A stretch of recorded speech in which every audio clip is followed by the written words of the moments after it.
sorry. Oh, it's all right, my darling. I just can't believe they'd do this. I know. I know. Everything I touch. You mustn't think like that. We have each other our whole lives to look forward to. I'm broke, Jackie. What sort of a future's that? Well, I have some put by that'll see us through for a little while. And I'll think of something, I promise. I promise you, my darling.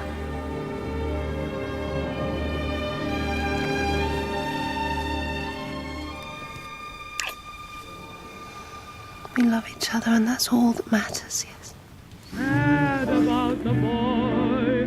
I know it's stupid to be mad about the boy. I'm so ashamed of it, but must admit. She's had the most terrible luck. When we were at school together in Paris, her father ran off with some woman, and then her mother lost all her money in the crash. I mean, Jackie was left absolutely penniless. I don't know how she's managed these past few years. Oh, she wants something, I bet. I've offered to help, but she won't hear of it. Isn't it awful when one's friends fall on hard times?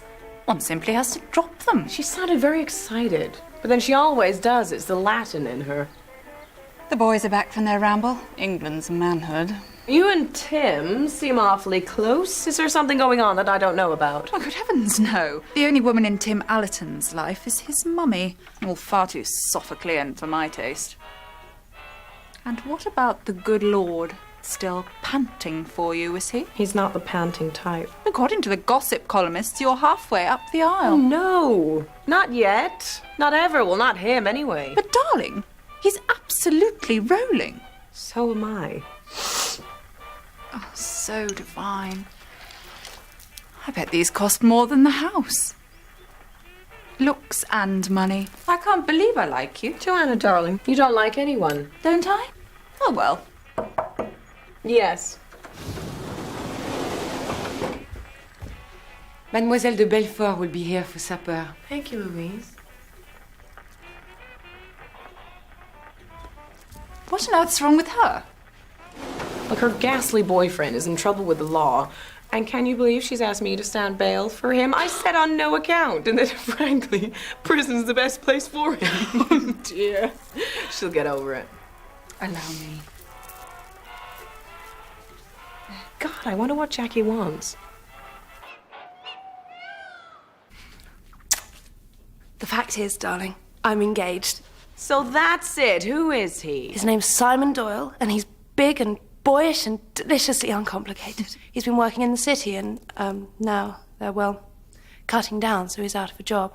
Oh, Lynette, I shall die if I can't marry him. I shall simply die. My dear, you have got it bad. Well, when I heard you bought this place, I realised you'd be needing a land agent. And then I thought, Simon, oh, darling, he'd be just perfect. He loves the country, knows all about estates, and if he doesn't come up to scratch, well, you can always sack him. Say you will, Lynette, please. Oh, I knew you wouldn't let me down. We want to go to Egypt for our honeymoon. Can you imagine walking down an avenue of sphinxes with the man you love? Could anything be more romantic? Bring him along and I'll take a look. Well, actually, he's here. What? Just in case you said yes, you'll adore him.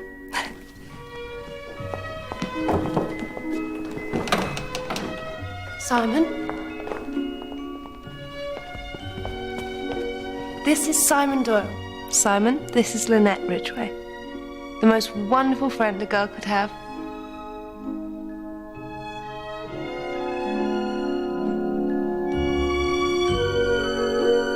Well, now, isn't this simply lovely?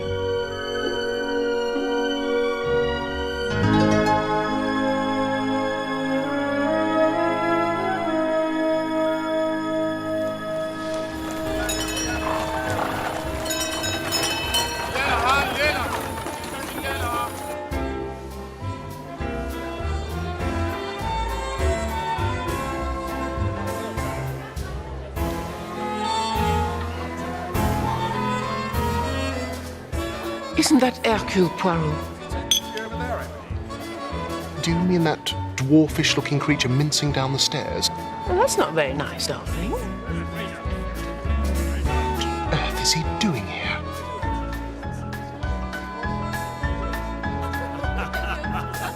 I'd love someone to dance with me. But who on this planet would want to dance with you? Well, perhaps someone may if I And stayed. pigs might fly. Remember, my dear, why you're here. To be handy, Cousin Marie. Precisely.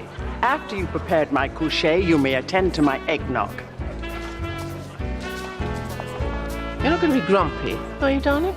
If only there were more young people around. Whatever for? You'd like it if Joanna were here? No, I wouldn't. In fact, I wouldn't care if I never saw Joanna again. I don't need Joanna when I have you.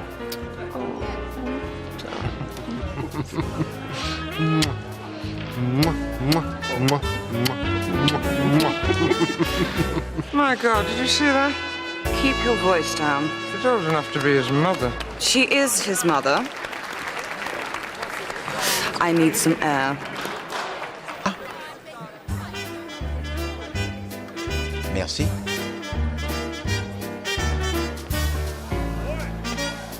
Monsieur Poirot? Madame. Salome Otterbourne. Enchanté. That Gallic charm. You French are all the same. I am Belgian, madame. I was wondering if you'd care to trip the light fantastic avec moi. Trip. I know this is the wrong way around, but after all, we are liberated now.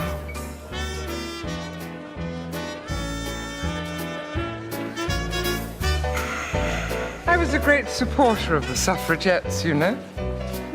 So, are you here on business? Are there grave affairs to be dealt with? You know, madame, I am simply the man of leisure. Essential, n'est-ce pas, to be out of London in January?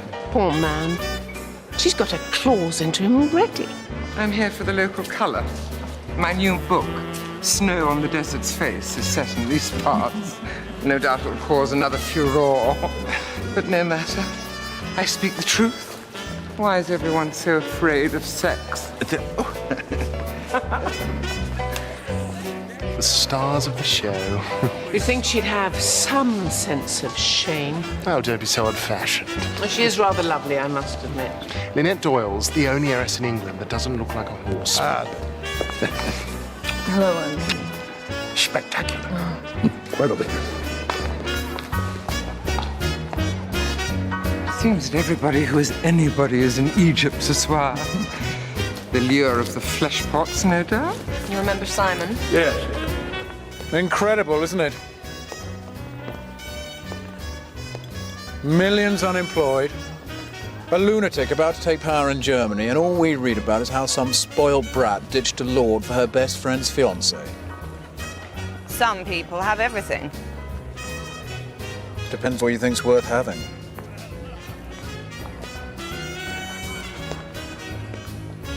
Hello, Simon. Hi, how are you?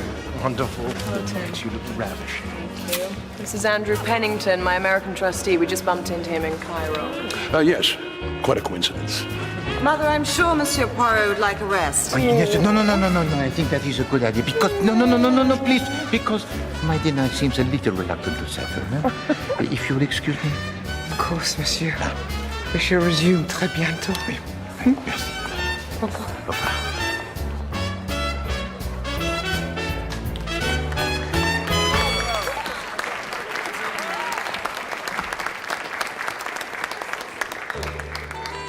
Lynette! What a simply divine surprise. We just can't stop bumping into each other, can we? Hello, Simon. You look a little tired, darling. Wearing you out, is she? I'd hang on tight, Ducky. He's a slippery fish. I'll be seeing you.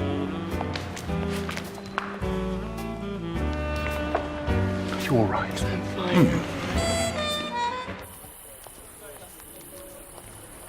Mademoiselle?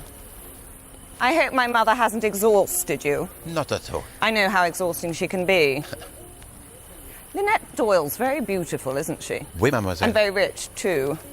I've read about her in all the papers, of course, seen her photograph everywhere, but nothing can quite prepare you for how lovely she is in the flesh. I don't think I've ever hated anyone so much on first sight. But all that glitters? Not in her case. Life is not fair, Monsieur Poirot. Has life been unfair to you, mademoiselle? You've met my mother.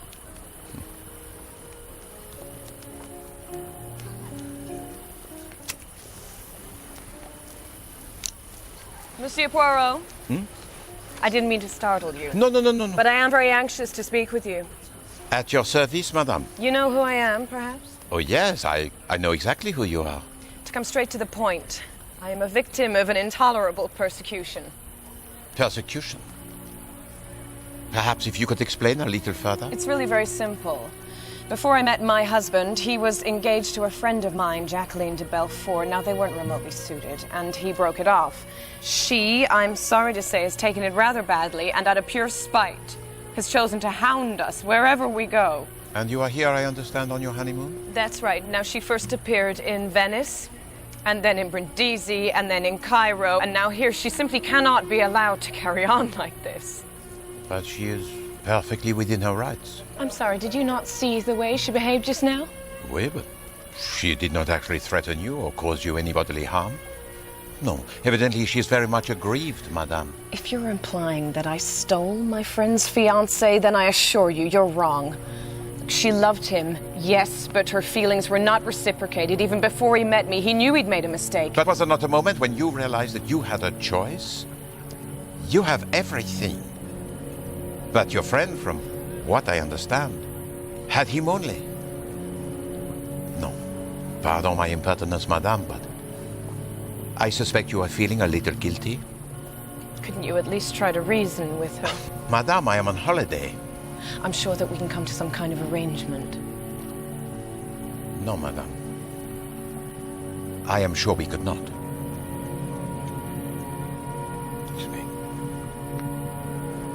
She did threaten to kill us, you know. But then she does have a tendency to be a little dramatic.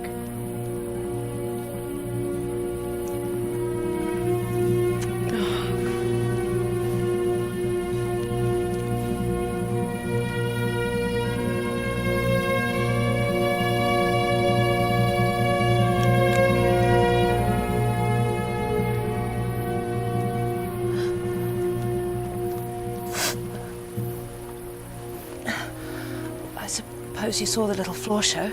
Oui, mademoiselle. I'm afraid I rather lost my head.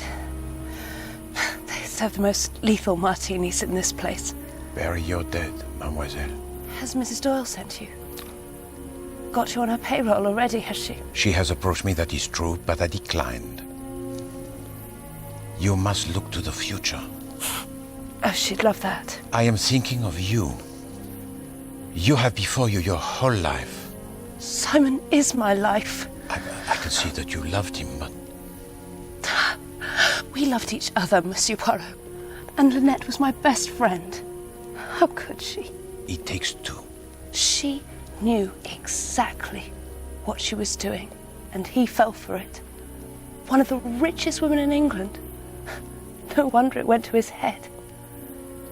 You know, we were even planning to come here for our honeymoon. He loves me, Monsieur Poirot. Even now? No, not now. Now I think he hates me.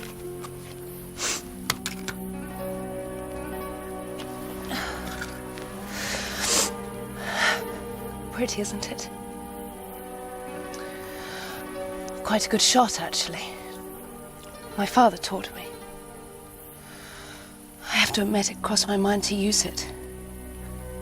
But then I thought, no. Wouldn't it be much more fun to just follow them wherever they went? And just when they thought it was safe to relax, there I'd be. The ghost at the banquet. You must stop this now. And let them get away with it. Do not open your heart to evil, mademoiselle. If you do, there will be no turning back. She has taken everything from me, Monsieur Poirot. And I want to hurt her.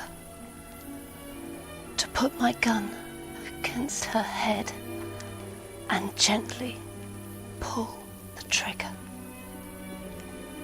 Oh God, I'm so afraid.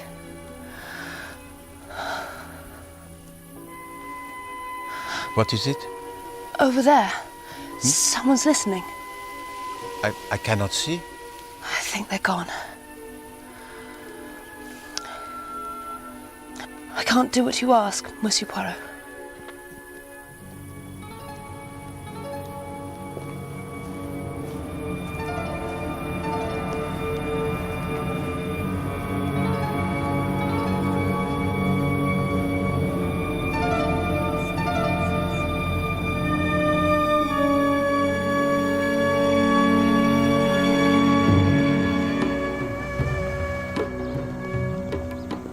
Good morning. Bonjour, Monsieur Doyle. And how is Madame? Absolutely pooped. Said she needed a bit more shut-eye. God, I'm ravenous. Isn't it marvellous to do an English breakfast here? Can't stand all that brioche how do you do? Have you managed to speak to Jacqueline? Mr. Belfort at all? Oui. Did you get her to see sense, or...? No. No, I'm afraid not. But decent girls just don't do that sort of thing.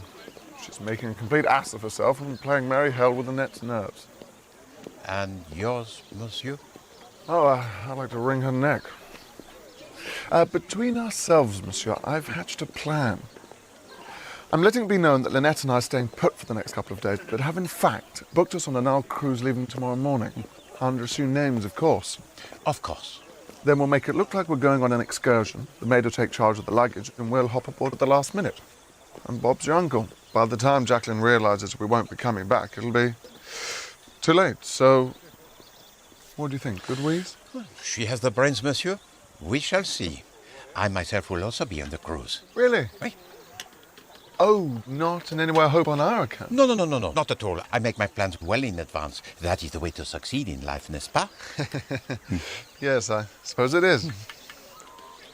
Who is that gentleman? Oh, a chap called Pennington, Lynette's trustee. Bumped into him by chance in Cairo. I must say he was knocked for six to find out she was married.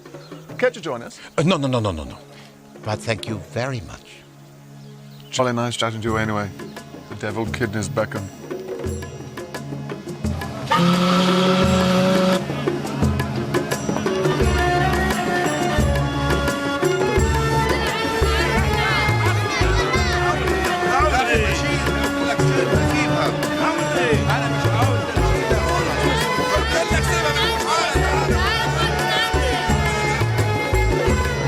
Isn't that our trunk? Can you get me all right? Yes, ma'am. Welcome for the SS Carnival. Oh, so sorry. You mind?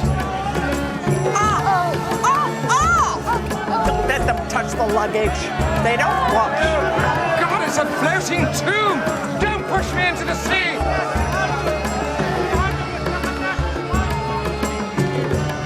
Ah, black hole of Calcutta.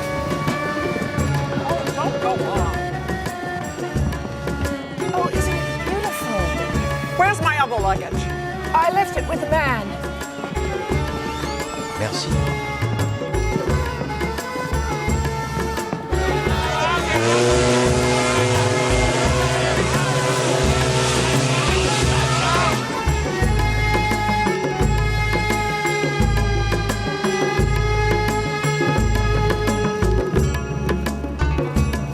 Mademoiselle?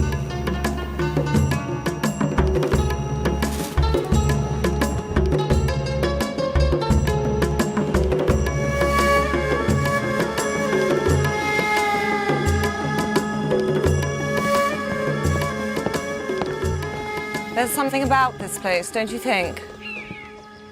Something unsettling one can't quite resist. Oui. I had no idea they were coming.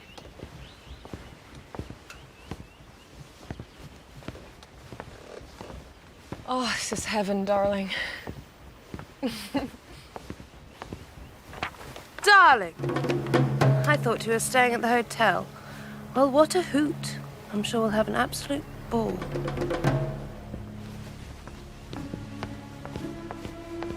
You refused to help, Monsieur Poirot, and look what happens. But this is not of my making. How could she have known that we would be on the boat? But if you are suggesting... I'm suggesting nothing, Monsieur, but I will tell you this. Everybody hates me. Okay? I'm surrounded by enemies.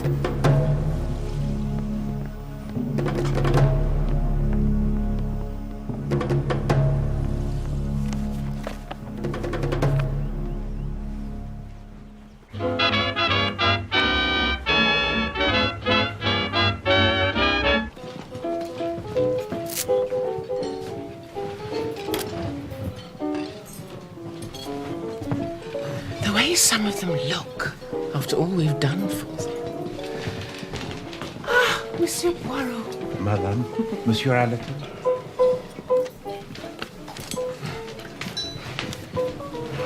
Now, Mr. Poirot, perhaps you can help me put a face to one or two of the names on the passenger list. Dr. Bessner, for example. Over there, Mother.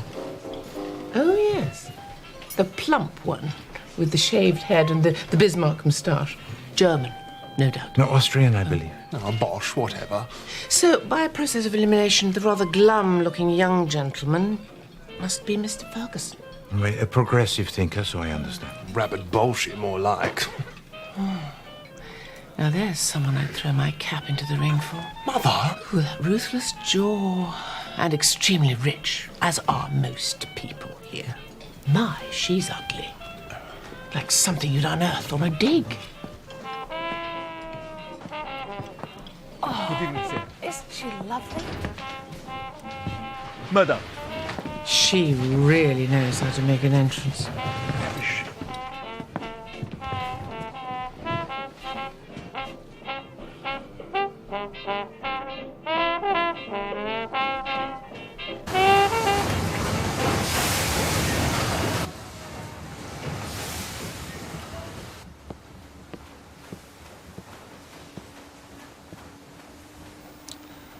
Good night, mademoiselle. Good night, Monsieur Poirot. You were surprised to find me here. I am more sorry than surprised. You have chosen a path that is most dangerous, mademoiselle. I doubt that you would turn back now, even if you could. Oh, well. One must follow one's star. Love is not everything. Oh, but it is. It is. You must know that, Monsieur Poirot. Surely you understand.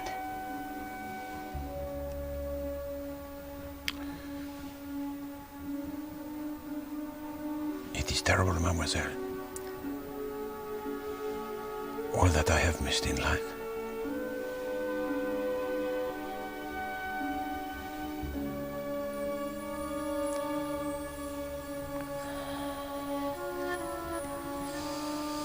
Good night, Monsieur Poirot.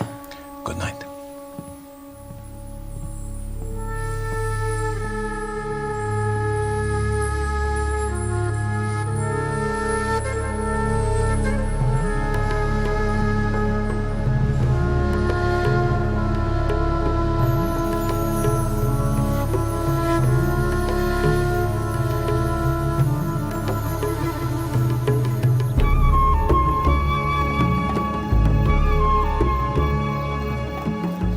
Mademoiselle Robson, your companion, she does not come ashore.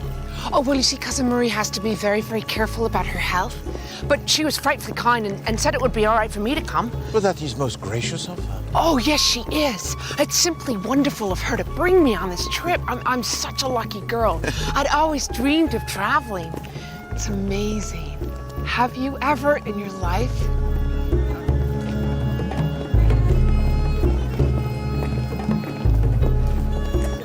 Isn't it miraculous what man can create? Huh? People died building this lot, you know. So you preferred if there were no sphinxes, no beautiful tombs, no temples? It's people that matter, not stones.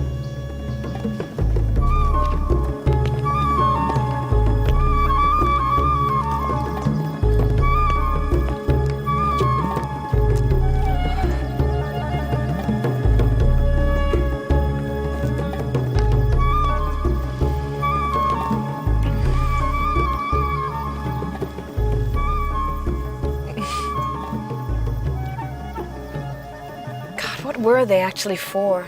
I never really thought about it. Perhaps they were their equivalent of garden gnomes.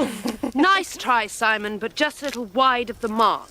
The Sphinx was, in fact, a monster from Greek mythology, with a woman's head, see, and a lioness's body. And it set... Oh, don't you want to know?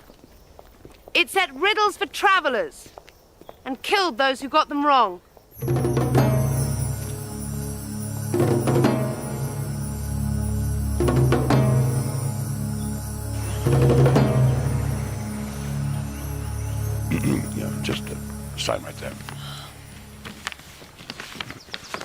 And this is the lease agreement for the Fifth Avenue apartment. Yes.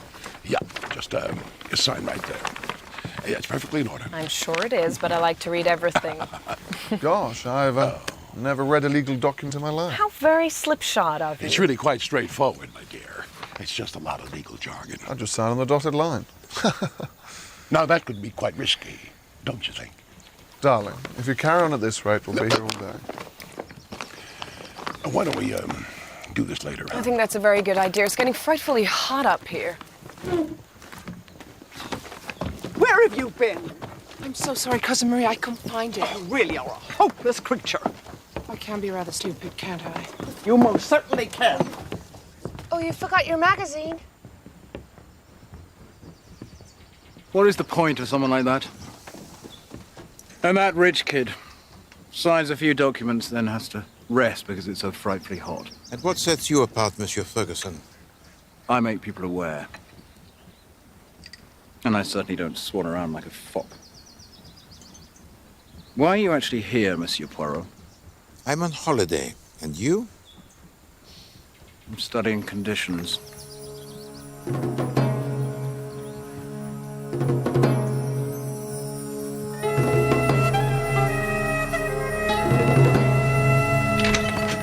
Oh, Mr. Poirot. I'm so sorry. It's all the motion. I can't seem to find my sea legs. It's all this pitching and lurching. I think it would be best if Where's that wretched girl? If you were to go back inside, Mother. Leaving me to suffer hour upon hour. God, I hope we don't go down, Monsieur Poirot. The thought of being nibbled by haddock and carp. It is a little too dangerous, I dear. Huh? Yes. You might be swept overboard. And end my days in Neptune's arms. Covered in carbuncles like an old wreck.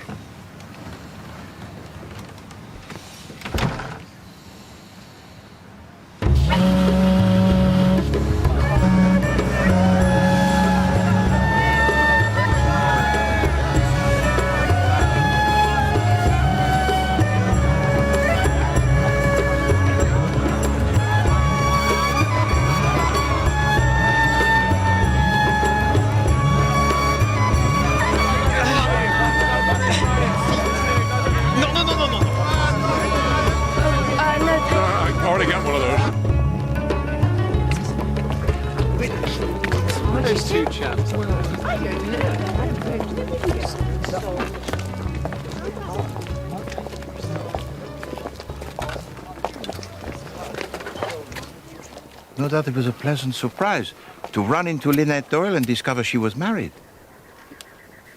Yes. Yes, it was. Well, actually, she did write me about it, but I had already left New York on the Carminic. Oh, the Carminic? Yes. Most fortunate, then, that you had with you all of her documents. That's really none of your business. But as you've mentioned it, I had them sent over after we met. Now, if you'll excuse me.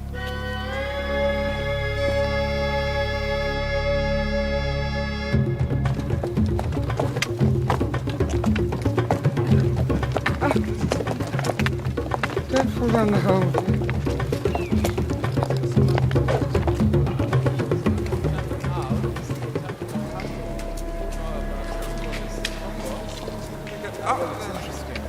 The goddess Hathor is often depicted as the winged cow of creation who gave birth to the entire universe. Oh my, she did keep herself busy. And occasionally she can be mistaken for Isis, who was magically impregnated with the seed of her own son. Oh, heavens to Betsy. Cornelia! Oh, I'm sorry.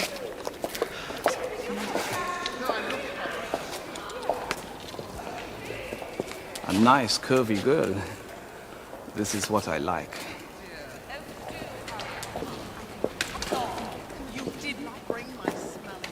Oh, when are we going to see some more pyramids? I thought Egypt was full of them. Famouche, we've had enough. Go away, you little horrors. Oh, what a wonderful way to be remembered. Maybe I'll have one built in the ground. And you could be buried in it, too. Say. Certainly give the locals something to talk about. Hands up!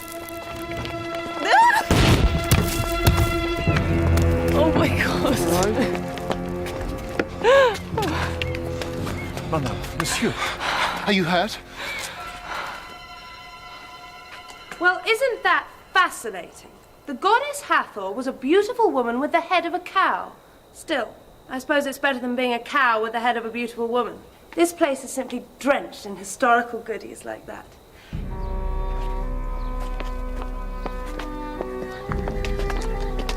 I thought... Yes, monsieur, I know. I know what you thought.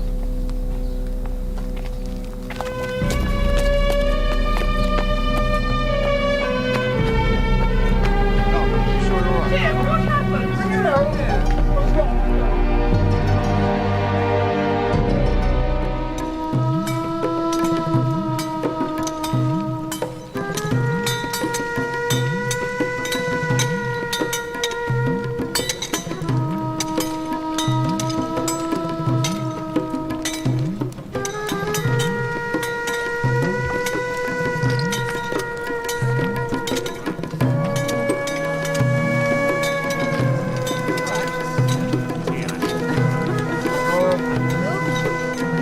Still as you can, please.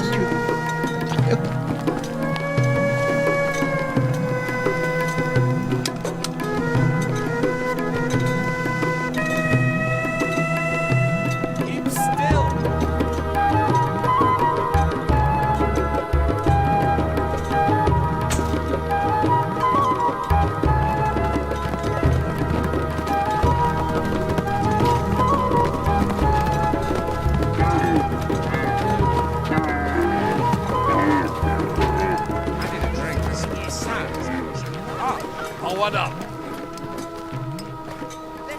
Salam alaikum. Bonjour.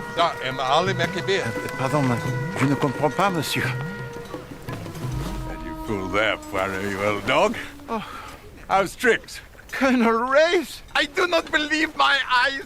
How are you? Saddle sore, flea-ridden, otherwise tip-top. Oh, what a big surprise to see you here.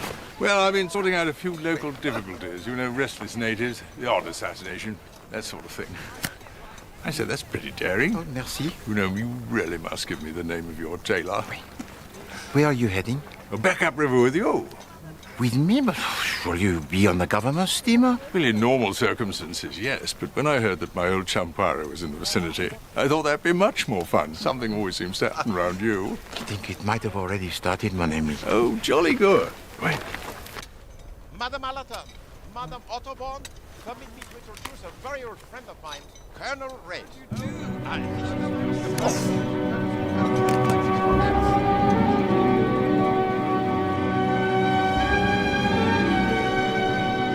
Oh, that's where the Queen was. Yes, thank you, pardon.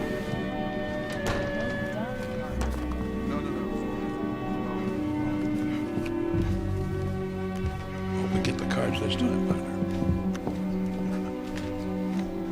Who's there? Ah, Miss Robson. Where have you been? You're unusually breathless. Oh, and blotchy. Oh, dear. I'm sorry, Cousin Marie. I was just outside. And what have you done with my velvet stole? Oh, shall I see if it's in the cabin? Couldn't possibly be in the cabin. I had it in here just after dinner and I haven't moved since. Have I, Dr. Bessner? No, Miss Van Schuyler. It was on that chair, and it's not now. I thought you must have taken it. Oh, I'm afraid I didn't. It was a gift. From Count von Mecklenburg. Miss Van Schuyler? Miss Robson?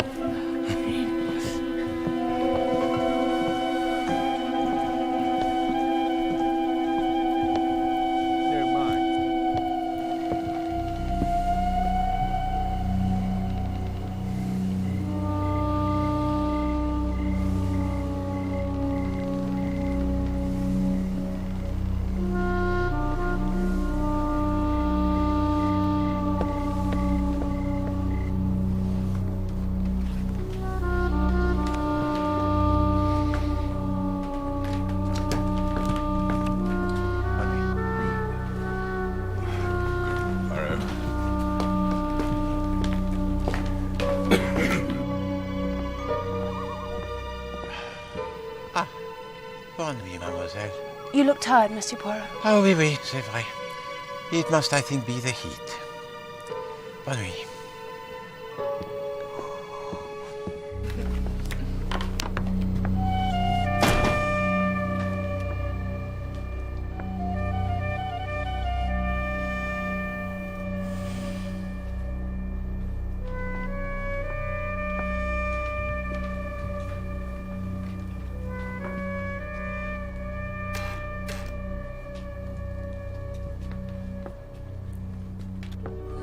Love is the sweetest thing.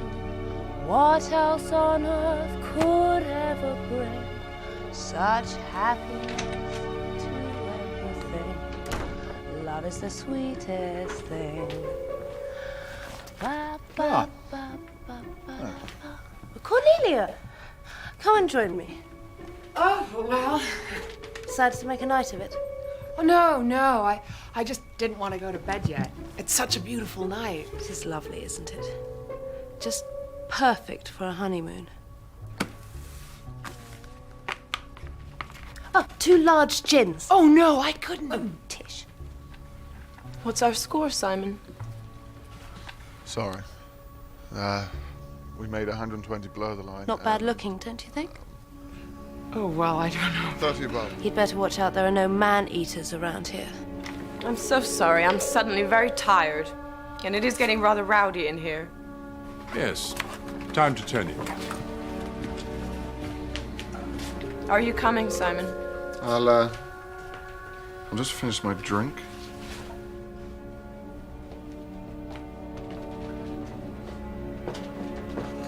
Good evening. Oh, well. But, my dear, you haven't had your nightcap yet. No. We girls must stick together. Absolutely gasping. Thank you. To love, marriage, stuff like that.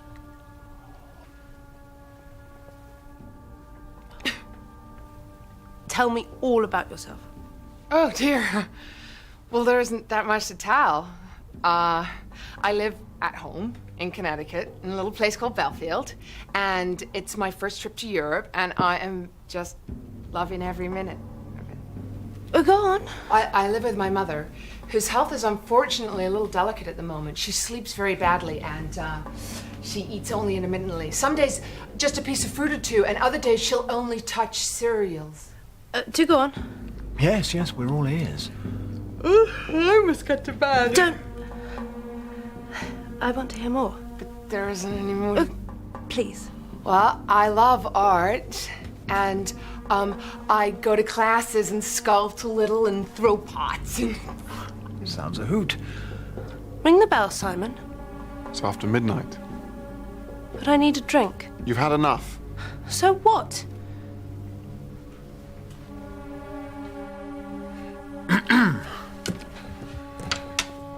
A bit of air. Yes, I think that's time. Don't leave, Cornelia. You see, Simon here is afraid. Afraid that I might tell you the story of my life. Go to bed, Jackie. Afraid of a scene, are you? Want me to behave decently like you behaved to me? Do you really think you can get away with this? You're drunk. I said I'd kill you, and by God, I meant it. Mr. Belfort! Shoot you like a dog, like the dirty dog you are! Mr. Ferguson! Mr. Ferguson! Good God! I didn't...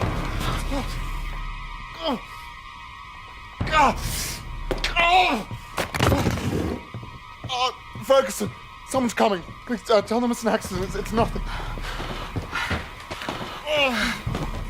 Nothing to worry about. Charades, that's all. A game. Fun. Ha ha ha. Ah, yes.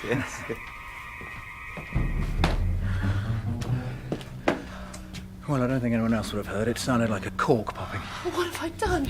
It'll be all right. Get her out of here, for God's sake. Back to her cabin. And don't let her be left alone, whatever you do. Don't worry, Mr. Doyle. I'll stay with her. Get Dr. Besson to take a look at this. I'll kill myself. And please, don't let my wife get wind of this. This way, come on. It's all right, come on. Oh, God. You're right. No.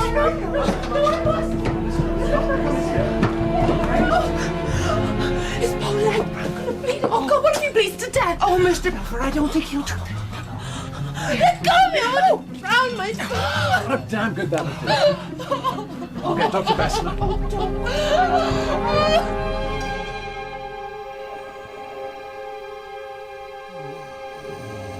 Do you have any idea what time it is? We need your help. Something's happened.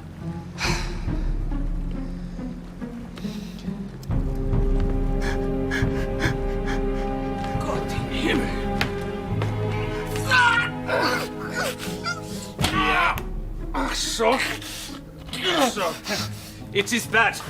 The bone is fractured, and you have lost a lot of blood. Herr Ferguson, we must take him to my cabin. Gently. Careful.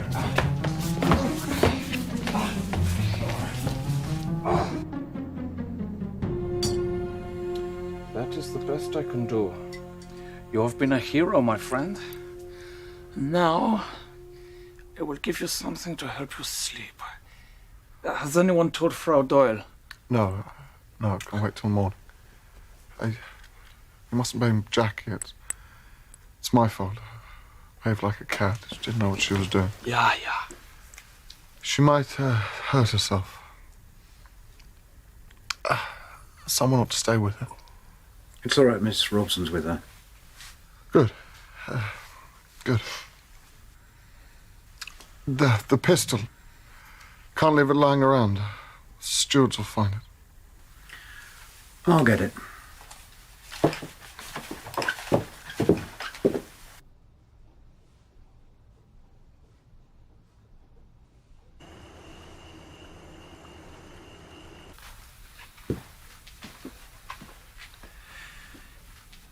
It's gone. Are you sure? Yes. It dropped out of her hand. She kicked it under a chair. I saw her do it, but it's not there. Who can have taken it?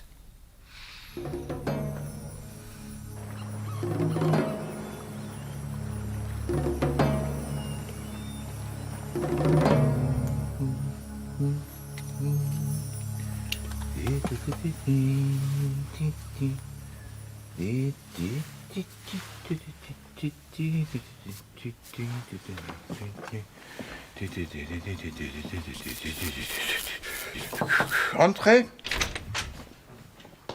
Ah, my dear Colonel, what a beautiful morning, n'est-ce pas? I'm afraid someone's been shot. Who? Linnet Doyle. Last night. Shot through the head.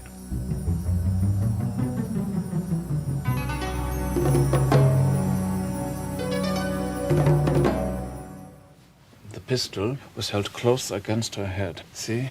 Where the skin is scorched. Where? There was no struggle. She was shot in her sleep. Time of death? She has certainly been dead 6 hours and probably not longer than 8. Between 12 and 2. May I ask, Colonel, with what authority you make these inquiries? The cruise manager has asked me to take matters in hand until we reach port. I have some slight official standing, you see? We are all at the disposal of the Colonel. Yes, quite. Now, what's all that about? What, this? Oh, it seems very simple, does it not? It would appear that as she is dying, she writes, with her finger dipped into her own blood, the initial of the name of the murderer. Jacqueline de Belfort. A young lady who less than a week ago declared to me that I would like nothing better than to place my gun against her head and gently pull the trigger. So I suppose her husband's next door. At the moment, he is in my cabin asleep. You spent the night in your cabin, Dr. Wessner? Yeah? I see you have not heard. Mr. Doyle was also shot last night. What? In the leg. Is there anyone else we should know about? That is all. It seems that Mademoiselle de Belfort worked herself up, helped by a few drinks, and finally took a shot at him. The poor man is completely immobilized. Then she went along to Linnet Doyle's cabin and shot her as well. No. That was not possible. You see, she was in an hysterical state, and Doyle was most concerned she should not harm herself. So Miss Robson stayed with her all night. Who discovered the crime? It was her maid, apparently, Louise Bourget. Colonel, my office is ready for you, sir. Thank you. If you could be as discreet as possible. Well, that's our speciality, old chap. Yes, sir, of course. Now, we need to speak to Doyle. You say still asleep? I gave him a very strong opiate. I would suggest I have my breakfast, and then I will see if he is ready to wake. Thank you, Doctor. Colonel? So at midnight, Madame Doyle was alive and well? Yes, I saw her to her cabin. Who was remaining in the lounge? Doyle, Miss de Belfort, Miss Robson, and myself. And what were you all doing? Oh, Mr. Ferguson was reading a magazine, and I'd got some embroidery, and Mr. Belfort was... Drinking. Yes. Like a fish. And I tried to leave once or twice, but she made me stay, and I was getting very uncomfortable. And so was Mr. Ferguson, who went out on deck. It was pretty stuffy in there. Then Miss de Belfort pulled out a pistol and shot Mr. Doyle in the leg. And I called for Mr. Ferguson, and Mr. Doyle said not to make a fuss. And then one of the stewards came, and Mr. Ferguson told him it was all sort of a game. And then Miss de Belfort started to cry, and so we took her back to her cabin, and I stayed with her while Mr. Ferguson got Dr. Bessner. What time was this? Mercy, I don't know. About 12:20, because it was 12:30 when I finally turned in. And you are quite certain that Mademoiselle de Belfort did not leave the cabin? Positive. So she couldn't have shot Mrs. Doyle before, say, 12:20. How long did you remain with her, Mademoiselle Robson? Oh, I was with her all night. She never woke once. I think it was probably the drink. Bien, so far she has the alibi parfait. And Monsieur Doyle, I understand, was most anxious that she should not be left alone. Yes, he was worried that she might do something stupid. She even said that she wanted to kill herself. And the pistol, what happened to that? She dropped it. And kicked it under a chair. But when I went to get it, it had gone. Gone? Now we begin to arrive. You are quite certain that Mademoiselle de Belfort did not recover it before she left the lounge? Yes. Absolutely. She had no opportunity of returning to retrieve it. So how long was it between the time that you and Dr. Bessner carried Monsieur Doyle out of the cabin and when you returned to look for the pistol? 5 minutes. 5 minutes. And in that 5 minutes, someone removes the pistol, and that someone was not Jacqueline de Belfort. And we may assume that this person had overheard or seen something of the events preceding. Well, how'd you make that out? Because you told us that the pistol was out of sight, so it could hardly be discovered by accident. Well, I saw no one else on deck before the shot was fired. On which side were you, monsieur? Starboard, I think. So if anyone was on the port side, you could not have seen them? No, I suppose not. Did anyone hear the shot apart from the steward? Well, I doubt it. Sounded like a cork popping anyway. Did you hear anything at all after retiring? I think I heard a kind of splash just as I was dropping off. What time would that be? What's French for the 3rd degree? Just answer the question. 1 o'clock, 5 past, who knows? Now, will that be all? Oh, yes. Thank you, monsieur, for your help. Oh, by the way, who exactly are you? What a damn fool question. Heat getting too much for you, is it? No. But thank you for your concern. What a frightfully rude young man. Oh, one thing more, mademoiselle. Had you ever met Madame Doyle before this trip? No. Never. Merci. I didn't do it. You must believe me. I was in such a state I could have killed Simon. But I didn't do the other. There. We know, mademoiselle. You do? Oh, yes. It is proved, mon enfant. It was not you. Oh, thank God for that. So who was it? That is where we need help. I can't think of anyone who wanted her dead except for me. I wanted her dead. And she is dead. And she died just like I said. Shot through the head. You see, I was right. There was someone listening that night at the hotel. Who could he have been? Are you certain it was a man? No, I just assumed. Entrez. Doyle is ready to see you. Is he all right? Well, of course he is not all right. You shot him. He's not going to die, is he? He has the constitution of a peasant. We will get him to civilization, where he will have an X-ray and proper treatment.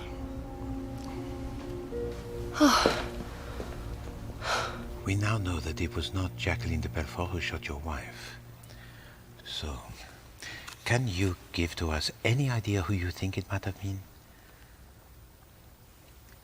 Did she have any enemies or no one who bore against her the grudge? You see, Monsieur Doyle, on the first day of the cruise, I had a little encounter with your wife. She was upset. She said that everybody, mark you, hated her and that she was surrounded by enemies. Now, she was exaggerating, but she did mean more than one person. There was a name on the passenger list. So what name was that? She didn't actually tell me. You see, her father played the markets. Several people got it in the neck. Rolling in it one day and in the gutter the next. There's someone on board whose father was one of those. Had it in for Lynette's old man. Oh. She said how awful it was, everyone hating her. Without even knowing her. She did not mention her name?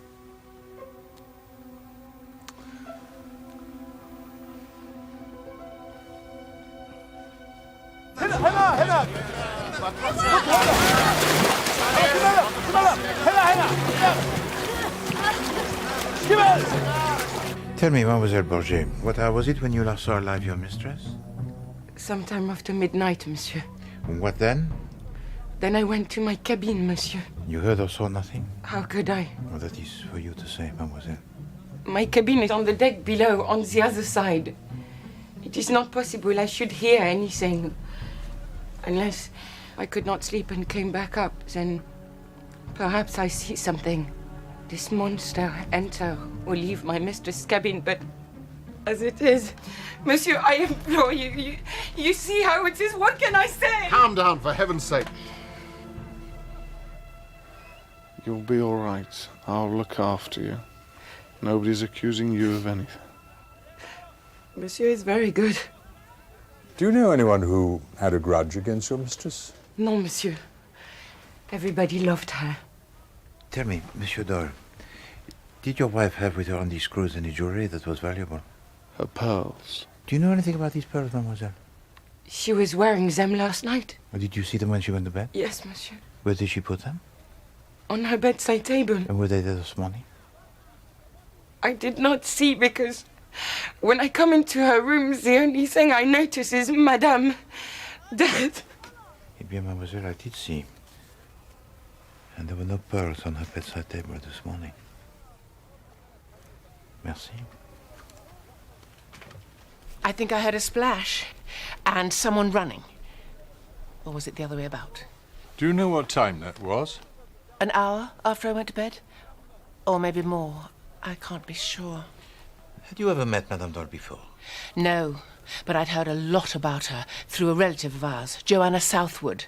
And through Tim, of course, who had met her. One more question, Madame. Did your family ever suffer financially through the dealings of the father of Madame Doyle? Oh, no. Our family finances have never suffered, except by dwindling. Our poverty has never been melodramatic. I was woken by lots of different voices, then somebody running along the deck, then a splash. You're sure it was not a shot that you heard? Well, it might have been. I did hear a cork pop. Perhaps that was the shot, and I imagined the splash. You know, sort of thought association. Cork popping, liquid splashing. And after that? Oblivion. At the header!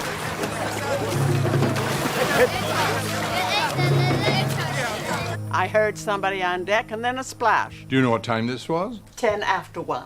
I looked at my clock. You did not hear a shot? No, I did not. Have you any idea what might have caused the splash? Oh, yes. You do? I know exactly what it was. I went to the door of my cabin. The daughter of that hideous woman in the turban was leaning over the rail. She just dropped something into the water. You quite sure? Why else would I have said it? Yes? We found it, Colonel.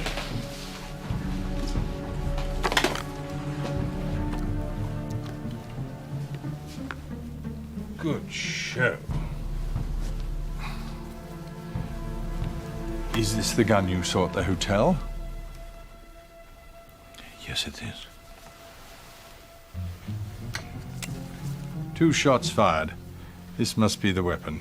What about my stole? Look at the state of it. Where did you last see this? I had it in the lounge yesterday evening. Please do observe.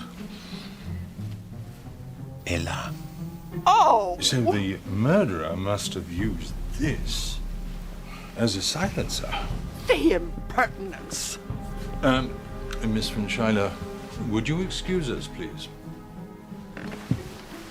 Count von Mecklenburg will be most displeased.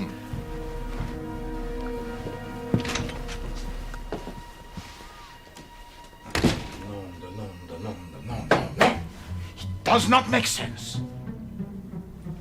If the murderer wishes us to believe that Jacqueline de Belfort was the culprit, why throw the revolver, the evidence that is most damning of all, into the River Nile? I told you I never left my cabin. Well, that is strange, mademoiselle, because someone says that they saw you. Who? Mademoiselle von Schuyler. She looked out of her cabin and saw you throw something over the side. And what else does she claim to have seen? Nothing. But she heard something. Someone moving about the cabin of Madame Doyle. Of course, mademoiselle, there might be a reason that he's perfectly innocent for throwing something overboard, but then again...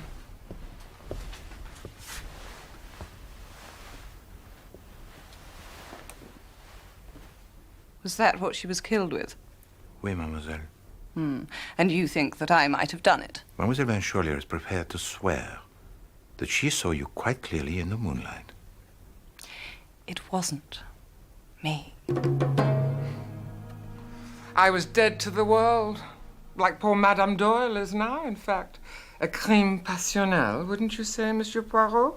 That girl, Jacqueline, half Latin, you know, creeping along the deck, pistol at full cock. Or Mr. Doyle, deranged by desire, lust pumping through his veins. Or perhaps Miss Robson, the repressed virgin, tragically plain, driven to distraction by the proximity of honeymoon passion. Tell me, Monsieur Pennington, are you aware of anyone who might have wished to see Madame Doyle dead? Well, there's that that Miss de Belfort girl. Now, if looks could kill. Thank you for that, monsieur. You may perhaps also recall that Madame Doyle, she had a very near escape at the Temple of Hathor. Well, I did hear about that, but I was inside the temple at the time. Mr. Doyle mentioned there was someone on board who bore a grudge against her family. Do you know who that could be? I'm afraid I don't. No business dealings of our father that might have resulted in ruin for some rival? Not that I am aware of.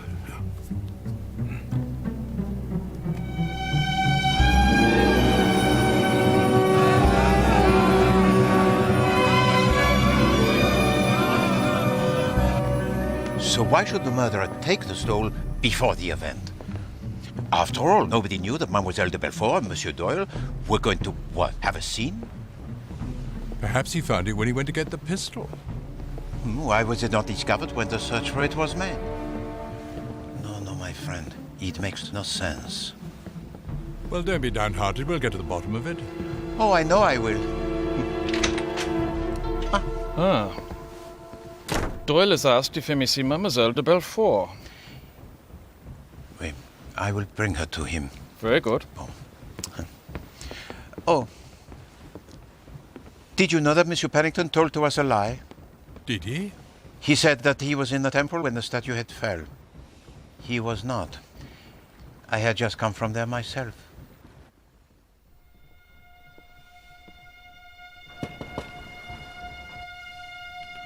Come in.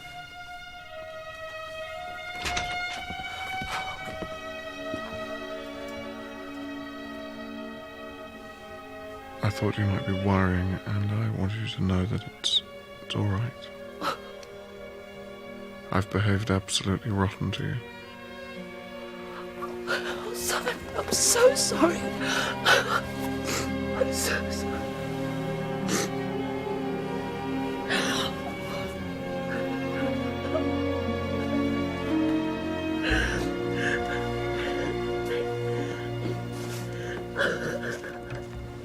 Do this to me. How could you? You know I need it. It's for your own good, Mother. Grateful wretch. You no idea how I'm suffering. You'd never let me forget.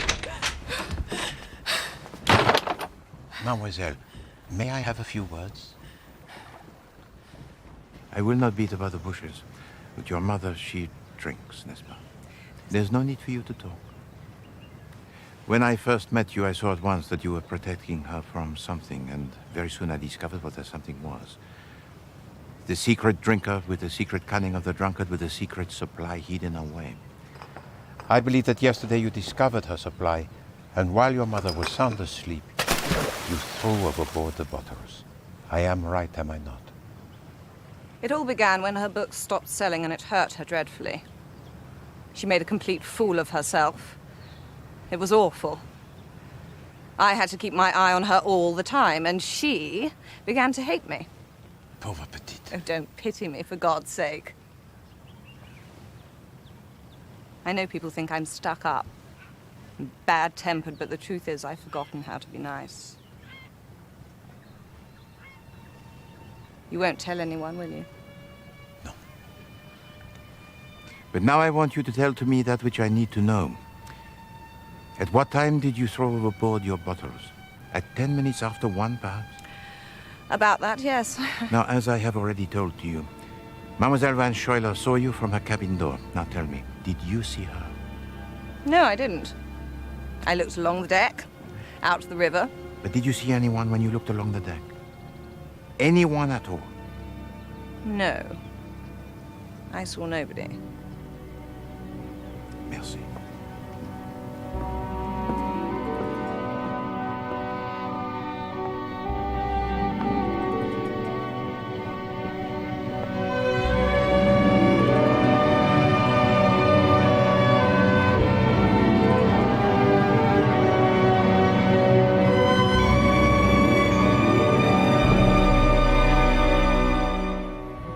Stolen? I'm afraid that is so, Mother. Those beautiful pearls. Remember that party at the Port Arlingtons when Lady Hooper's diamonds were stolen? The police gave you all quite a grilling.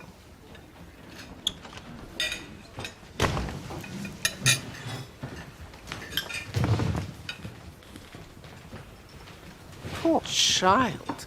She looks dreadfully unhappy. No, she shouldn't go around shooting people. I mean, who does she think she is? Annie Oakley? French have blood on their hands, we have blood on our hands, and one day we will pay for it all dearly, I tell you. Yeah, and I tell you to shut up and eat. Why couldn't you wait for me? I had something to do. I remember reading about the diamonds of Lady Hooper. Yes, well, as usual, Mother's got the whole thing hopelessly wrong. I wasn't there when they were actually stolen. Just when it was discovered that the old bag was wearing paste around her fat neck. Some say she was in on it herself. Joanna, no doubt. Joanna wasn't there, Mother. If I may have your attention. It's come to our notice that a valuable string of pearls belonging to the late Mrs. Doyle has gone missing. What? A search of the boat is about to take place. I'd be grateful if you would all remain here until it's completed. And thereafter, I'd be most grateful if you would all submit yourselves to a search. Great. Sir,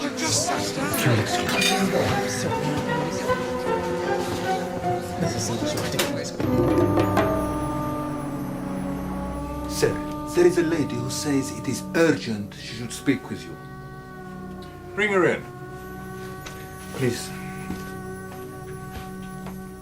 Miss Robson. Mademoiselle. What can we do for you?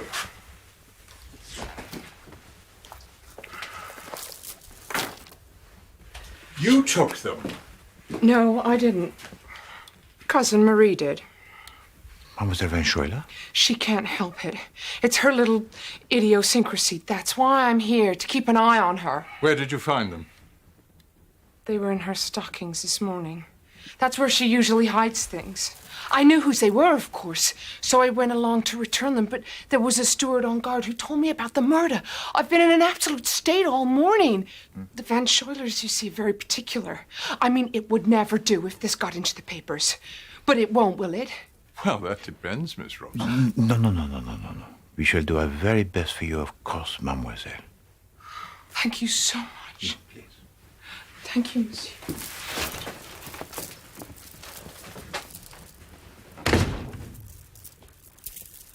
Poirot?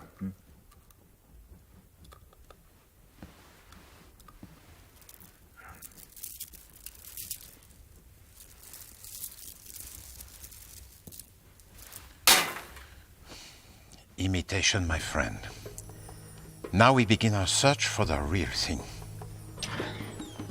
I doubt we'll find them in Mrs. Doyle's own cabin. One never knows what one might find, Colonel.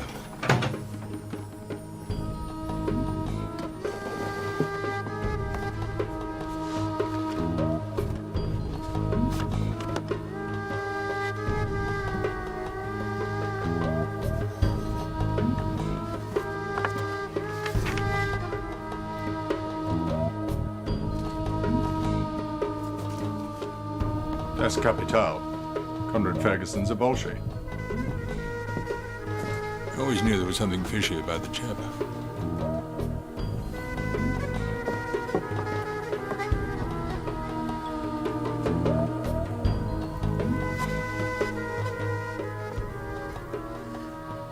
A Bolshevik is not all that he is.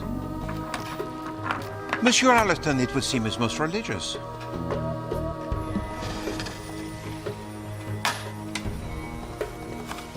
Oh, the glue. Now what would he want with this, I wonder? Well, I don't know.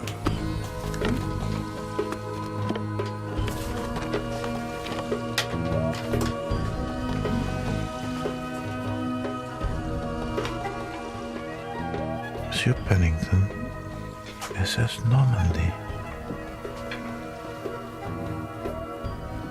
Poirot?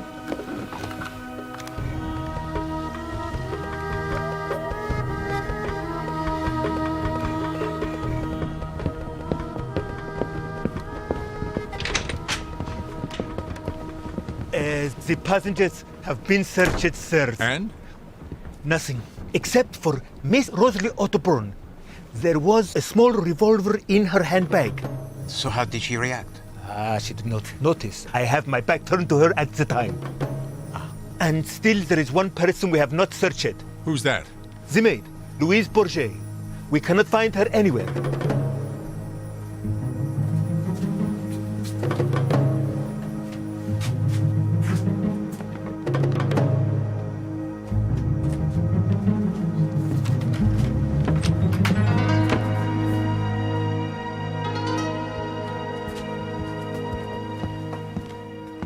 Dead not more than an hour. Instantaneous. Stabbed to the heart. With what? Something like this. I suppose none of your knives are missing. You think I kill a miserable little femme de chambre? No, I just wondered. All my knives are present and correct. Good, good. Now, if you will excuse me.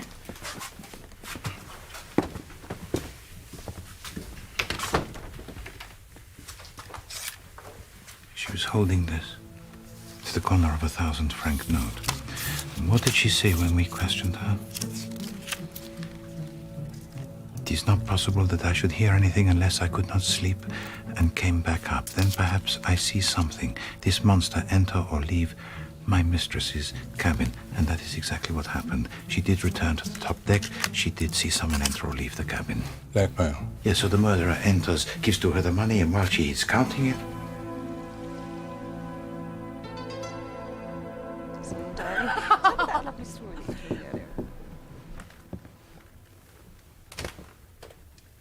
you took the scandal, mademoiselle, huh? We were just comparing lipsticks. What's wrong, Monsieur Poirot? The maid of Madame Dole. She has been killed. Louise? She saw something that she was not meant to see. What? Someone enter or leave the cabin of Madame Dole last night. Did she say who? Oh, Monsieur Jacqueline, if you please to excuse us. Oh, of course.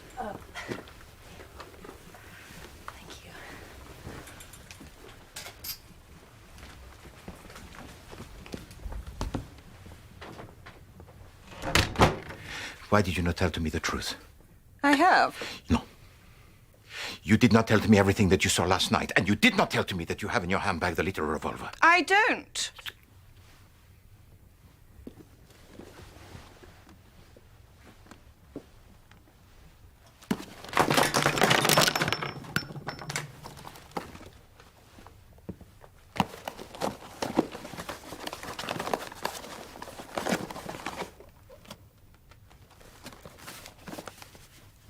I want the truth. And what is the truth? That last night you saw someone come out of the cabin of Lynette Doyle. I am right, am I not, mademoiselle? I've told you I saw no one.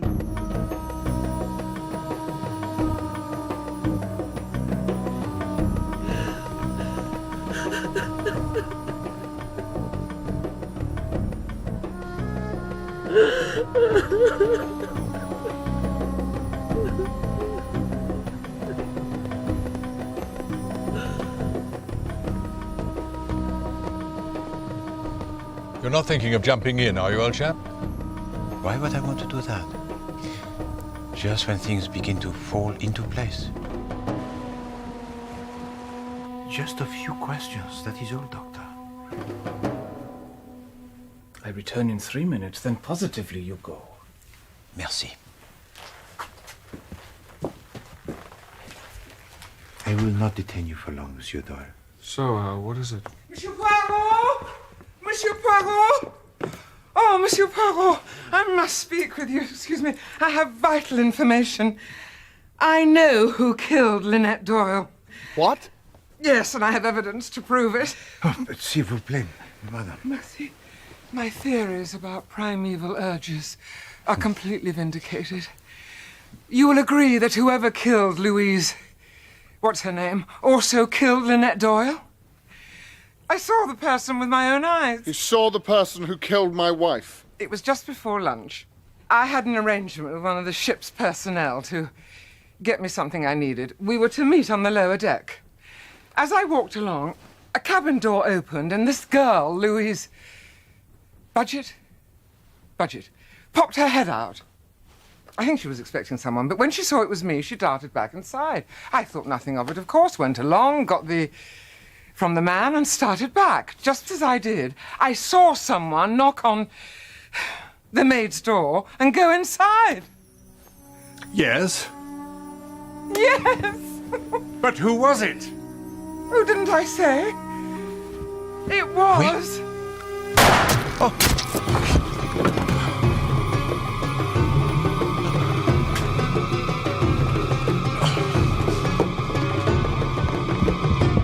What the devil was that? Did you see anyone? No.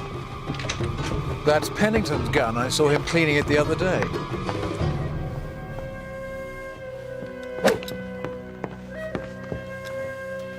So how do you account for your gun being used? I have no idea. Was anybody aware that you had one? I made no secret of it. Tell me, Monsieur Pennington, Lynette Doyle was not yet of age when she married, yes? She would have turned 21 next July. Which is when she would have taken control of her fortune. According to her father's will, Lynette was to take over the dough when she turned 21 or when she married. And did this marriage that was so sudden cause you any consternation? Why should it? Perhaps because her affairs might not be in the perfect order that they should be. What are you suggesting? Which she would have noticed when she took control on her return to England. And the prospect so alarmed you, did it not? That you rushed over and arranged a meeting that was apparently fortuitous in Cairo. I did not. Her letter arrived the day after I sailed on the Carmen. Then why on your luggage do you have only the labels of the Normandy, which sailed 2 days later? No, Monsieur Pennington. It is the easiest thing in the world to check the lists of passengers. It is my belief that you came over here to find some way out of the mess you were in, and endeavored without success to obtain the signature of Madame Doyle to certain documents. That while you were walking along the roof of the Temple Hathor, you dislodged a statue head which fell very close to its object. This is crazy! And that a similar opportunity presented itself on your return journey home, when her death would almost certainly be ascribed to somebody else, not forgetting the fact, irrefutable, that it was your gun that was used to shoot and kill a woman who was about to reveal the identity of the murderer. 3 murders, Monsieur Pennington. You may rest assured that the authorities will conduct an investigation that is most searching into the condition of the estate of Madame Doyle. All right! It's because of this goddamn slump. I was hoping with a bit of luck that I would have straightened everything out by the time she took control. And the statue head was what? An opportunity too tempting? That was an accident! I tripped over my golf club!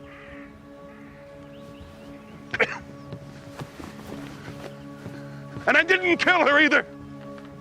You hear me? You're not gonna pin that on me, and you never will.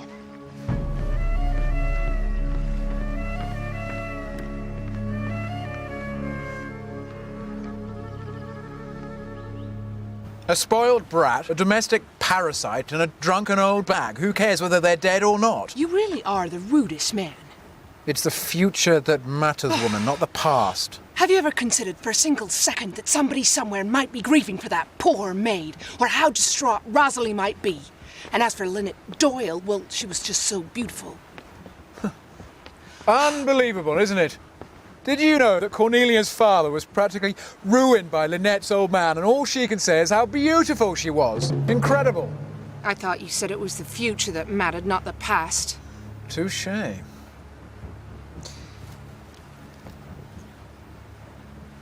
Will you marry me? What? It goes against all my principles, I know, but I really think you should, so how about it? It's a disgusting idea. Is that a no? You are opinionated, unreliable, scruffy, unpleasant, and utterly irritating. Apart from that... You see?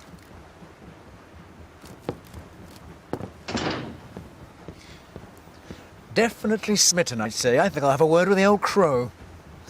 Quite a field day for you, isn't it? Everyone dropping like flies.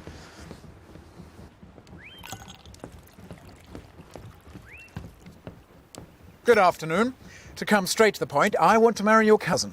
In fact, I've already asked her. Unfortunately, she declined, but don't worry. I'll keep on at her until she says yes. I can assure you, sir, I shall take steps to see that she is not subjected to any such persecution. What exactly do you have against me? I'm not that bad, you know. Anatomically, everything is in the right place, in perfect working order, and I'm really quite bright, so what's the problem? Social position, Mr. Ferguson. Oh, I see. Cornelia, come here. Have you been behaving wantonly with this young man? No! No, of course not. Your cousin says that I'm not good enough for you. In the natural order of things, she thinks that I'm the equivalent of pond life. Is that how you see me? It's not that. It's... Yes? Oh.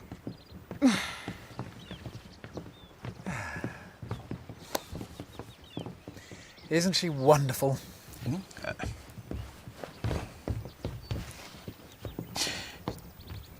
Rather eccentric, I'm afraid, like most of his family. Well, he refuses to use his title because of his ideas progressive. Title? Oui. Lord Dawlish. You did not know? Oh, he is, how do you say it? Rolling in money, of course, but he became a communist at Oxford. Lord Dawlish? I recognized him from a picture in the paper, and then I discovered his signet ring with the Dawlish coat of arms on it. There can be no doubt, I assure you. Oh, I am very much obliged to you, Monsieur Poirot. Monsieur Allerton, I would like very much to have a little word with you. What can I do for you? There's nothing you can do for me, monsieur, but to sit and to listen. Right, well, I'm very good at that. You can rely on me to say ooh-er at all the right moments. Ooh-er will do very nicely. Thank you. Merci. So, to begin, your friendship with your cousin Joanna Southwood. For the past 3 years, Scotland Yard has been preoccupied with a number of jewel robberies. And you know the method has been always exactly the same. Oui, the substitution of the original with an imitation. Attention soon focused on Mademoiselle Southwood. You see, every one of the victims had been either a friend or an acquaintance. It also became clear that she did not make the substitution herself. No. She would have a jeweler make her a copy, and then the substitution would be made by someone else. But the identity of this person has remained a mystery. Ooh-er? Oui, but over the past few days, certain facts have emerged that have been most helpful. Your attendance at the house party where one such robbery occurred, your obvious resentment of my presence here, and the discovery that the pearls belonging to Lynette Doyle were missing. But what do I find? I find that the pearls that were stolen and returned were imitation, previously substituted for the real thing. It would have been easy for Mademoiselle Southwood to have found an opportunity of examining the pearls of her friend and to have made a copy. And it was then just a question of waiting for the right moment for you to make the substitution. Eh bien, you learned that Lynette Doyle was to honeymoon in Egypt, so... parfait, hein? Mademoiselle Southwood sends to you the imitation. concealed, I suggest, in a parcel of books. You then bide your time. Finally, you make the substitution, return to your cabin, and conceal them by gluing them into a rosary. Unfortunately for you, the night you chose to do the deed was the same night that Lynette Doyle was murdered. But even more unfortunately was the fact that someone saw you leave her cabin. Où heure? Would you not say, Monsieur Allerton? Who saw me? Mademoiselle Rosalie Otterbourne. And she told you? No. In fact, when I taxed her with it, she lied. Why? Perhaps because she thought the man she saw was the murderer. Well, surely you're not thinking that... Was Madame Doyle alive or dead when you stole the pearls? I don't know. I really don't know. Could you hear her breathing? I couldn't say. Now listen, you young twerp. Monsieur Poirot here can build a case against you that's so rock solid that you'll be hanging from some gallows before you can even draw breath to say foul. Didn't murder anyone. I admit I substituted the pearls, but murder? No. I swear. It would make a very good case, though, I assure you. I suggest that when I examine the rosary, I will find nothing there. And that since Mademoiselle Otterbourne still persists in asserting that she saw no one on the deck last night, for this particular theft, there is no case against you.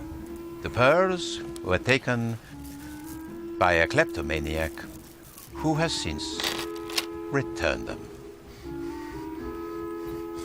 I don't know what to say, Mr. P.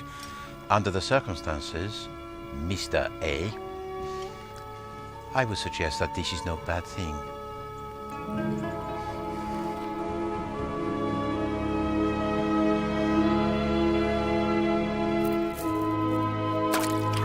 So that's that. Now all I have to do is return the real thing to Mr. Poirot. Why didn't you say you'd seen me? I thought they might suspect you. Did you suspect me? No. I knew you couldn't kill anyone. Miserable little thief, that's all I am.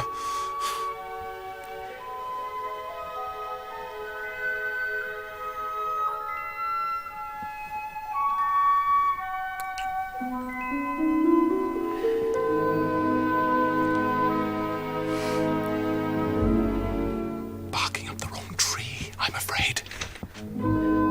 Timothy?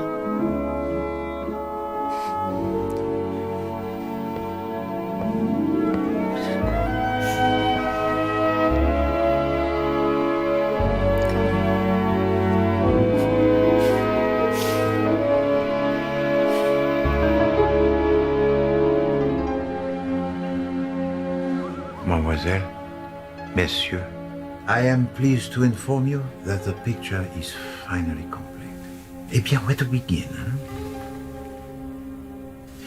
You know, our big mistake, and unbelievable that I should go along with it, was to suppose that this crime was spontaneous. Not so, no. It was worked out meticulously in every detail, even to the drugging of the bottle of wine of Hercule Poirot.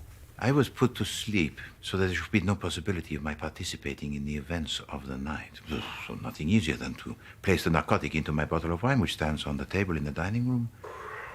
And my sleepiness, eh bien, it had been a hot day. The drugging of the bottle of wine would have had to take place before dinner at 7:30, but you know, even then, premeditation was very far from my mind. The first blow to our preconceived idea was when the revolver was recovered from the River Nile. If we had been correct, this revolver would never have been thrown overboard. Also, the stole, which was wrapped around the pistol, showed signs that it had been fired through. But the bullet wound showed signs of scorching, and that is to say, the revolver had been placed against her head. And we knew that the stole was not used in the shooting of you, Monsieur Doyle, because there are two witnesses to prove it. Therefore, a third shot must have been fired, about which we knew nothing. Next came the 2 bottles of nail polish.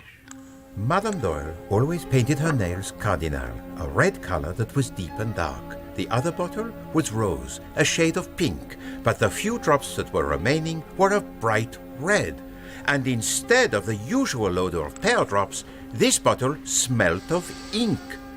This linked it with a handkerchief that was also stained bright red and wrapped around the revolver.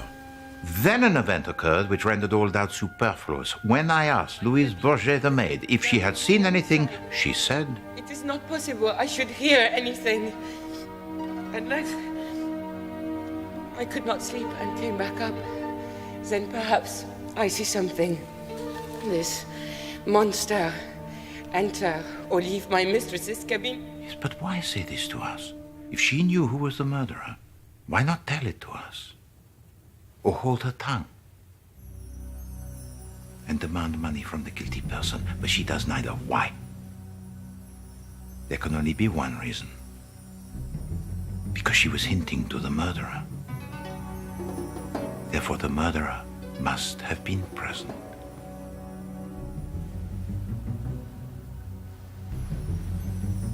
Are you accusing me? Yeah, but why would you kill her, Dr. Besnard? And you, Monsieur Doyle? There are witnesses to swear that you did not leave the lounge before the quarrel broke out, and then you were wounded in the leg, making it physically impossible. So no, Dr. Besnard must be the guilty one. But why should Louise the maid be hinting to Dr. Besnard? She could have spoken to him any time she wanted. So no, there was one person, and one person only, who corresponded to her necessity. Simon Doyle.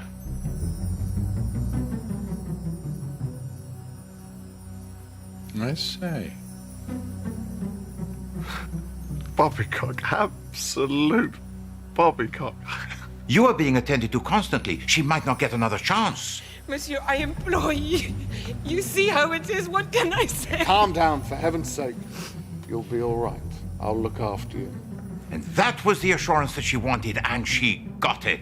Impossible. The man could not move. Exactly. This is an outrage. But what had actually been seen? Mr. Belfort treats you like a dog, like the dirty dog. Oh! Mr. Ferguson! Mr. Ferguson!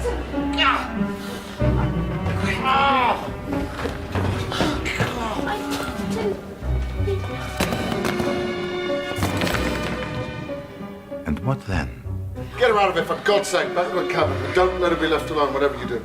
Oh, don't worry, Mr. Doyle. I'll stay with her. Oh, you get Dr. Beston to take a look at it. But all of these cabins were on the port side. The cabin of your wife, Monsieur Doyle, it was on the starboard side.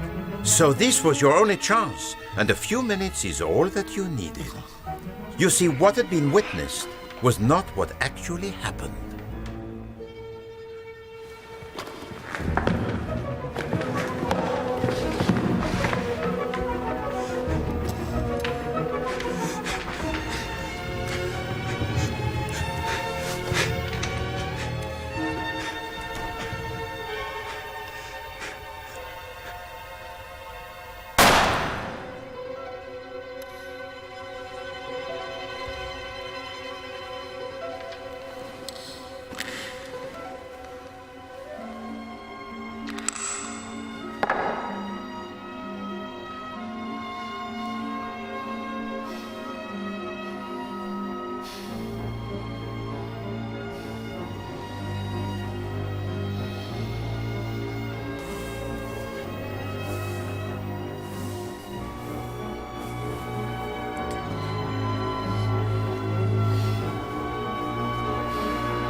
Monsieur Allerton heard a pop. He heard a splash. And he heard something else. The footsteps of someone running past his door. Now, who could possibly be running on the starboard side? No one, except Simon Doyle. You cooked all that up yourself? Well, it's all nonsense, downright slander. Well, as I have said, it looked as if this crime could have been committed on the spur of the moment, but no, it was not. It was not accident that you had in your pocket the red ink. It was not accident that the revolver was kicked under the chair. Jacqueline? Oui. Who gives to Monsieur Doyle his alibi? The shooting of him by Jacqueline. Who gives to Jacqueline hers?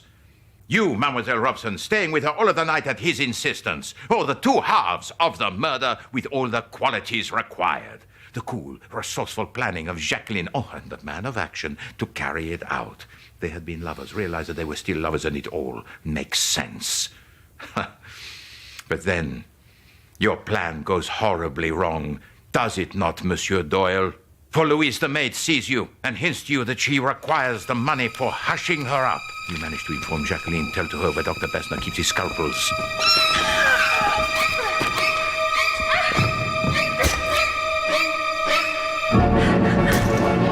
And hey, presto, she returns the scalpel, hurries into lunch rather late and breathless. But still all is not well. Madame Otterbourne saw her, rushes in to tell us. You raised your voice to her. You saw the person who killed my wife. Nerves, I thought. But the door was open, and you were hinting of the danger to your partner in crime. She acted like lightning. She remembered that Monsieur Pennington had in his cabin a gun. Crept up behind the curtain here, and another problem solved. I am correct, am I not, Monsieur Doyle? What happened to the first bullet fired by the girl? What is the matter, Monsieur Doyle? Has the cat got you by the tongue? It went into the settee. You removed it and threw it out of the window. You also carried with you a spare cartridge to make it look as if 2 bullets had been fired. Did you not, Monsieur Doyle? A crime that was almost parfait. You kill your wife, you inherit her money, and in due course marry your true love. It seems as if you had thought of everything, Monsieur Doyle, except for one thing. Hercule Poirot. I'm sorry. I'm sorry. Oh, there, Monsieur Doyle. The executioner here is very efficient. No, the mechanism, it works like clockwork. As a rule. I love him to death. I can't help it. As I say, love makes you do things. We worked everything out. So carefully. But even then, he went and wrote a J on the wall in her blood. Such a stupid thing. But absolutely typical. Still, we got away with it. Until Louise Bourget,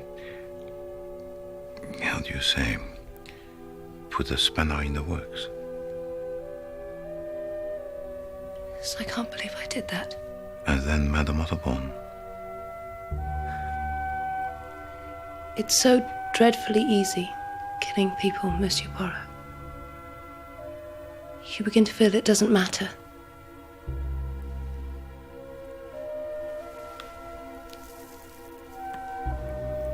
That evening in the grounds of the hotel when you said that you saw someone,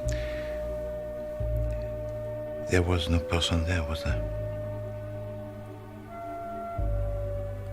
Just a little red herring to keep you on your toes. Do you remember when I said I must follow my star? It's finally burnt out, hasn't it?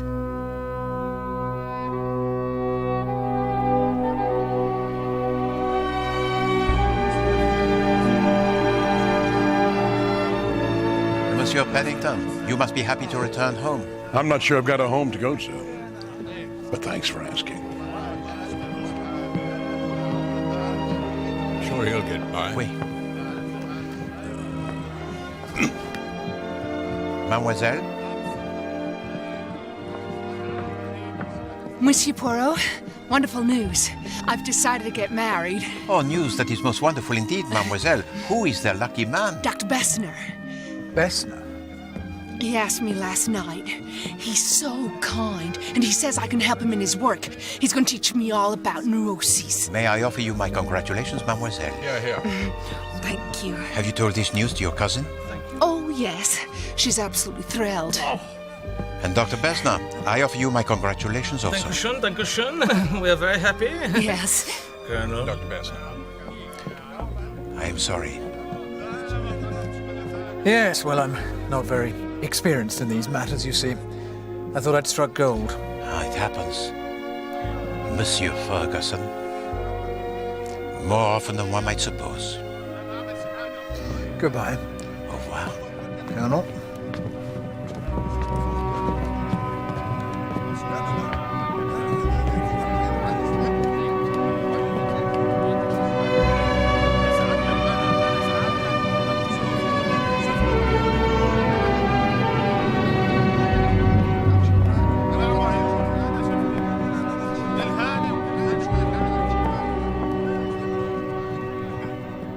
Who would have thought it would come to this? It was you, mademoiselle, who said that life was unfair. Hello, Simon. Messed up again, didn't I? Confessed a lot. I'm sorry. It's a fool's game, my darling. And we've lost. That's all. Please, may I kiss him? I'm not sure I'll get another chance.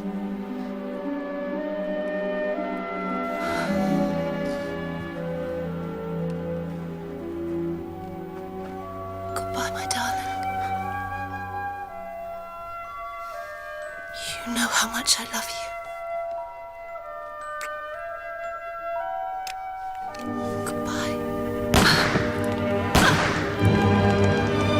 Where the devil did she get that?